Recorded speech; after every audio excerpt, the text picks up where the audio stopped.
اصول کافی ہماری کتاب ہے، اس میں روایت ہے حضرت امام جعفر صادق علیہ الصلوۃ والسلام کی خدمت میں ایک ماننے والا عرض کرتا ہے، ابن رسول اللہ، پریشانی ہے، حالات اچھے نہیں ہیں، رہنے کے لیے مکان نہیں ہے، کھانے کے لیے خوراک نہیں ہے، پہننے کے لیے لباس نہیں ہے، آپ اولی الامر ہیں، دعا کریں اللہ کوئی بہتر اسباب مہیا کرے۔ میرے اور آپ کے امام نے اس کے چہرے کی طرف دیکھتے ہوئے مسکرا کے فرمایا، اتنے قیمتی جوہر کا مالک ہو کے غربت کی باتیں کیوں کرتا ہے؟ کہنے لگا، مولا آپ اولی الامر ہیں، آپ کا کہنا سر آنکھوں پر، لیکن وہ کون سی عمارت؟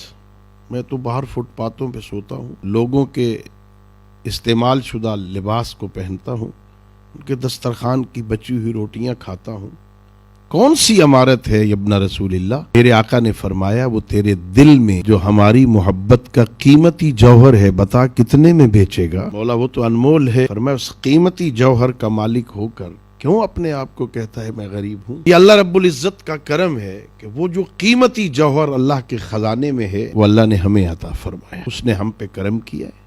آل محمد کی محبت، علی حیدر کرار کا شیعہ ہونا، یہ بہت بڑا اعزاز ہے۔ حضرت امام جعفر صادق علیہ الصلوۃ والسلام ارشاد فرماتے ہیں، لوگوں میرے علی ابن ابی طالب کے ساتھ دو رشتے ہیں۔ کون کہہ رہے ہیں؟ امام صادق۔ لوگوں میرے دو رشتے ہیں علی ابن ابی طالب کے ساتھ، ایک رشتہ یہ ہے کہ میں جعفر صادق علی کا بیٹا ہوں، اور دوسرا رشتہ یہ ہے کہ میں جعفر صادق علی کا شیعہ ہوں۔ علی کا شیعہ ہونا بہت بڑا اعزاز ہے۔ میرا ایک رشتہ یہ ہے کہ میں علی کا بیٹا ہوں، اور ایک رشتہ یہ ہے کہ میں جعفر صادق علی کا شیعہ ہوں، اور اگلے جملے میں فرمایا، لوگوں میں جعفر صادق علی کے بیٹا ہونے پہ اتنا ناز نہیں کرتا جتنا علی کے شیعہ ہونے پہ ناز کرتا ہوں۔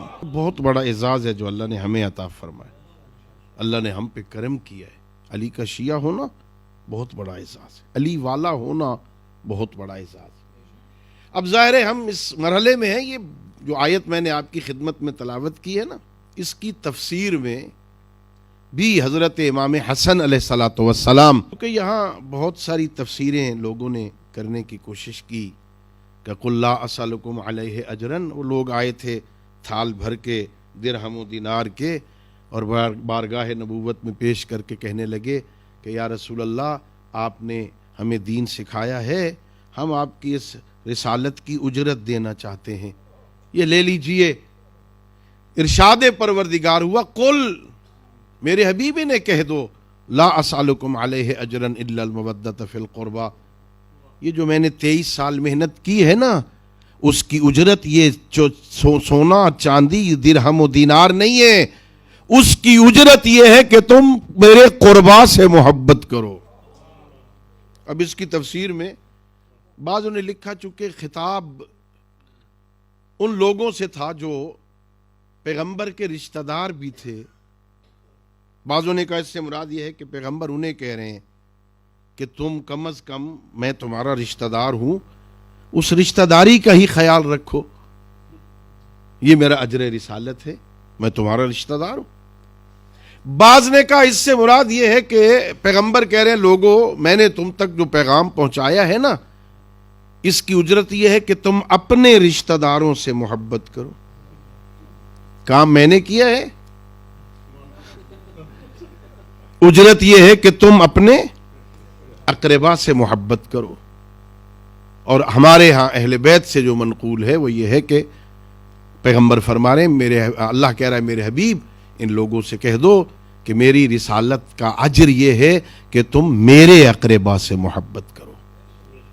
اور پھر امام حسن نے فرمایا، وَمَن يَقْتَرِفْ حَسَنَةً نَزِدْ لَهُ فِيهَا حُسْنًا، جو بندہ یہ نیکی کمائے گا نا، یہاں امام نے فرمایا کہ یہاں اس وَمَن يَقْتَرِفْ حَسَنَةً، اس حسنہ سے مراد مودتنا اہل البیت علیہم السلام، جو ہم آل محمد کی محبت کمائے گا، اللہ کہہ رہا ہے ہم اس کی نیکیوں میں اور اضافہ کر دیں گے۔